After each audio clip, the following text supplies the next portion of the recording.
On this national holiday honoring Dr. Martin Luther King Jr. and his fight for civil rights, a core part of that is to remember his life and how it was dedicated to service. Dr. King, other civil rights leaders, and their generation laid a foundation with blood, sweat, and tears to effect change, not only for Black people, Negroes, but also for the poor in our society. Dr. King's principles are carried on by students at Seton Hall University in South Orange, New Jersey.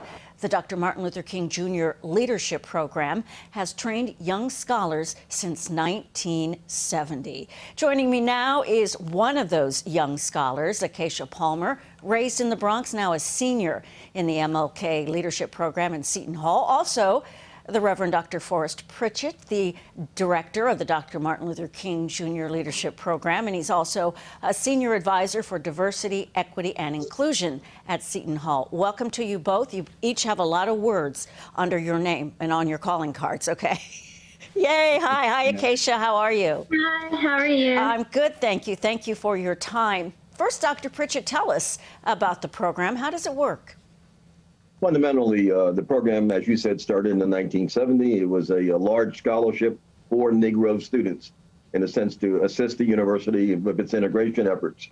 And now, in the 21st century, it is a $7,000 scholarship. Nice. We bring in students from around the world who are committed to social justice and living their lives, if you would, as a model and a testament to Dr. King.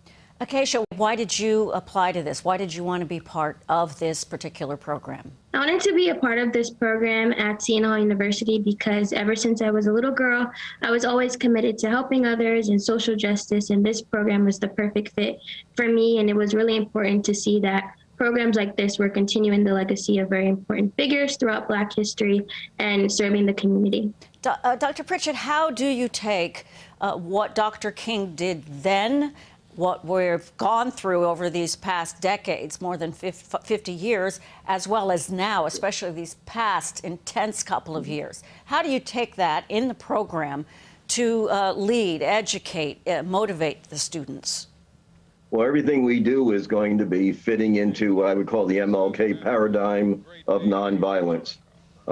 We also have an honors seminar that all of our students as freshmen will take. So they'll become thoroughly acquainted with all of his 5 books, all of his many sermons, all of his associates, and the strategies that were used throughout the many civil rights campaigns that were done throughout the South. We then have them apply those principles, programs, and paradigms to the present. We have them take that knowledge and wisdom off campus, and they are setting up programs in elementary schools and high schools and so forth. And in light of life in America under COVID and under increased racial tension, our work has become even more, I think, essential and functional.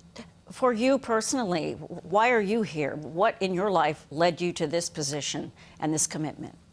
I was born and raised, if you would, post-World War II. So as I became cognizant of the world around me, it was the 1950s. When I became a teenager. I can remember even moving into the 1960s, where I watched on the 6 o'clock news, February the 1st, 1960, I saw those 4 students at North Carolina A&T University sitting down at the lunch counter. And that ushered in a new era of college student involvement in the movement. 1 year later, I was leaving for college and elected to attend a historically Black college in the South. We facilitated 2 weeks on the campus, a sit-in a local establishment. Several weeks later, young Klansmen, late at night after midnight, drove their cars up on campus, mowed down many young people who were walking back from the movie that we had on campus to their residence halls. And that's where I believe my commitment to this struggle was solidified. Acacia, tell us, racism, I know you want to be a diplomat. How do you work through that to inspire, to, create equality, to get people to understand that? I would say the first part is definitely representation. I know that there aren't many diplomats and people that work within foreign service who are women of color and people of color.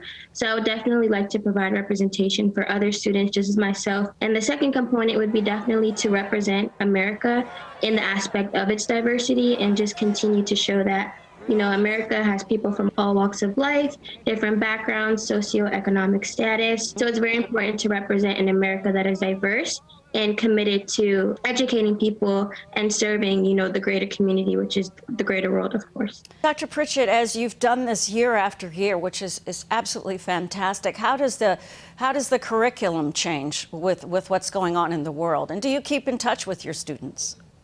By all means, our curriculum changes in the following way. For example, the university has made a major commitment over the last 2 to 3 years to increasing the content in our curriculum that it is committed to diversity and equity and so forth. We normally have done on the MLK holiday a breakfast program, a prayer breakfast, in a tradition of something that Dr. King would have done. After the election of 2016, I went to the university provost and asked for permission to upgrade our prayer breakfast to a all-day symposium looking at all of King's works, all of his writings, and we could offer credit to our students.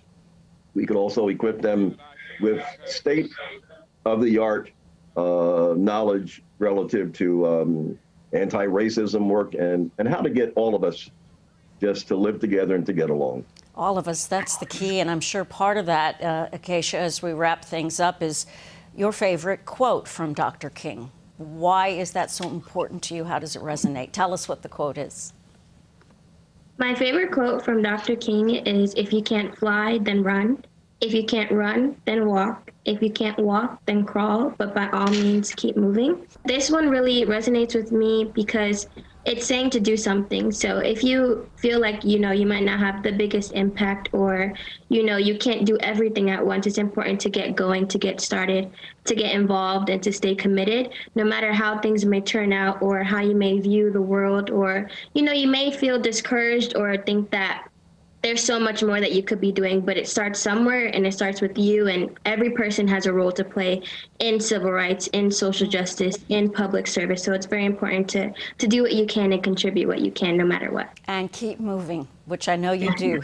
Acacia Palmer, a senior at Seton Hall University, thank you so much. And the Reverend Dr. Forrest Pritchett, we appreciate you too, Program Director for the Dr. Martin Luther King Jr. Leadership Program at the university. Just continued success to you both and to the program and the future students. If you would like to know more about the program at Seton Hall University and as well more information on Dr. Martin Luther King Jr., go to our website, cbsnewyork.com.